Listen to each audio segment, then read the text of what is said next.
This is the third webinar of Hope for Home training for family coaches. Hope for Home is the family component of Helping Offenders Prosper for Employment, a mentoring program for incarcerated youth.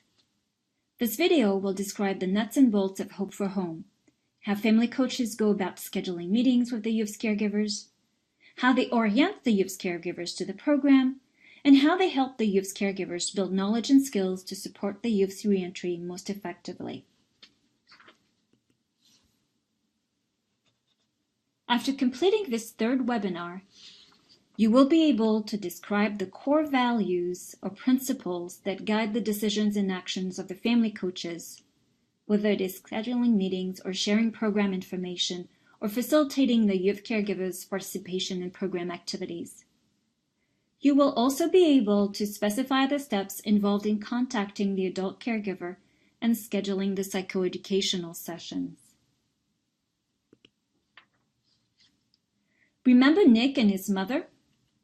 Well, you may wonder what happens after Nick and his mother have completed the Hope for Home assessment and decided they would like to invite Tyron to participate in the Hope for Home program. Let's discuss this now. After Nick and his mother have identified Tyron, they and the family coach discuss the best way to contact Tyron and invite him to participate in Hope for Home. Nick's mother volunteers to call Tyron and with the help of the family coach considers the best ways to do so. Nick's mother and the family coach agree that Nick's mother will call Tyron in the evening and find out when he is available to talk with the family coach and her in the next few days. When the adult caregiver in Hope for Home is not the legal guardian, it is important to clarify who will invite the adult caregiver to participate in the program. It is also important to identify what options there are for contacting the adult caregiver. For example, Nick may have wanted to talk with Tyron about Hope for Home, or his mother may have preferred to talk with Tyron alone and have Tyron call the family coach. During the conversation, the family coach helps the youth and the legal guardian evaluate each option and select the best one. What is the likelihood that Tyron will call the family coach after talking with Nick's mother? To what degree does Nick believe he will be able to describe the Hope for Home program to Tyron? Answering these questions help to make an informed decisions. Nick and his mother agreed the best option was to have a phone conference with Tyron, the family coach, and Nick's mother. During the phone call, the family coach told Tyron who and she was and described Hope for Home. If Tyron was interested in participating in the program, the family coach explained that Tyron would attend 4 group meetings that last approximately 60 minutes each. The family coach also described the type of activities that take place during each group meetings. For more information on how to describe the program and its activities, read the Hope for Home handout called Connect, Inform, and Contract. Note that the family coach shares information and works with the family in a way that is collaborative and respectful of their preferences and resources. These are core values of Hope. In addition, the family coach aims to engage the adult caregiver in the program through listening and understanding. They may say, "I hear you. That is a concern. I can tell how much you care about Nick and how angry you are when he does not seem to want to help himself." The family coach also engages the adult caregiver by expressing their commitment to helping the family. They may say, "I cannot predict what will happen, but I can tell you that I will be there and do my best to support you." Commitment and responsibility are also core values of Hope, and the goal is to communicate these values through the way we interact with the Hope for youth and their families.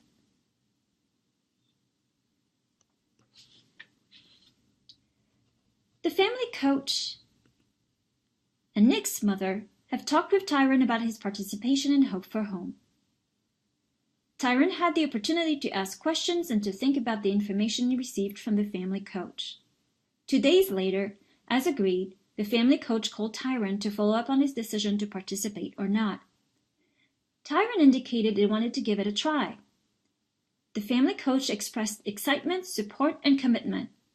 "I am so excited you said yes, and I very much look forward to being a part of your journey with Nick. I will do my best to answer your questions and help you with Nick. Let's work hard to make sure Nick is successful when he comes home." Now that Tyron has agreed to participate in Hope for Home, it is time to schedule the 4 meetings where the family coach and the adult caregiver will discuss important information about adolescents' needs at home, school, and/or work.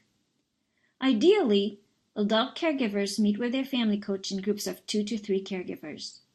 Group meetings offer caregivers the opportunity to discuss their experience with the youth and feel like they are not alone in this.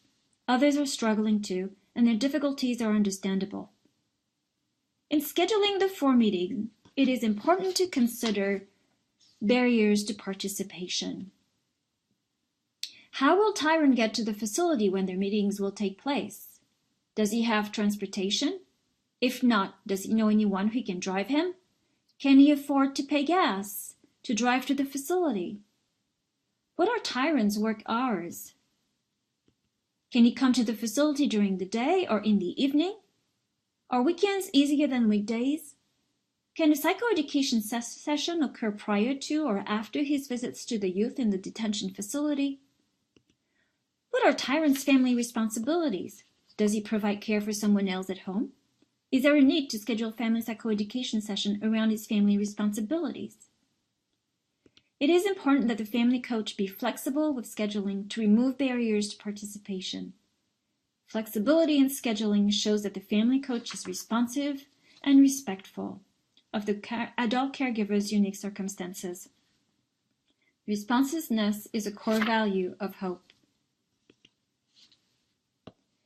Remember that the family coaches of Hope for Home are members of the Hope team. This means they receive ongoing support from the Directors of Hope each step of the way. The Directors of Hope guide the family coaches as they assess and make decisions about scheduling and program activities. Scheduling also requires that we consider the rules and resources of the facility where the youth is detained and where the family coach will meet with the adult caregiver. The Directors of Hope are responsible for communicating with key personnel of the facility and for facilitating the scheduling of Hope for Home psychoeducation sessions with respect for the rules and procedures of the detention center. Respect, consideration of others, and teamwork are core values of Hope that not only guide our interactions with the youth and their families, but also with all staff in the juvenile facility. When the adult caregiver is not able to attend the family psychoeducation sessions in person, the family coach may consider using communication technologies such as Skype or FaceTime.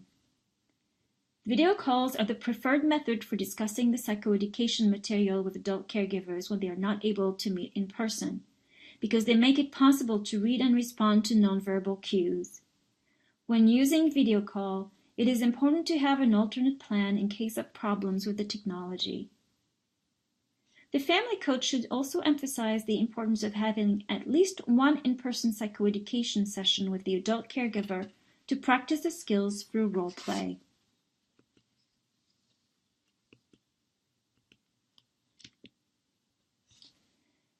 This is the end of the 3rd webinar of the Hope for Home Family Coach Training. The Hope for Home consultant is available to answer your questions at the email address you received with the Hope for Home manual. You're now ready to watch the 4th webinar of this series. The 4th webinar will describe the steps involved in planning and conducting the family psychoeducation session.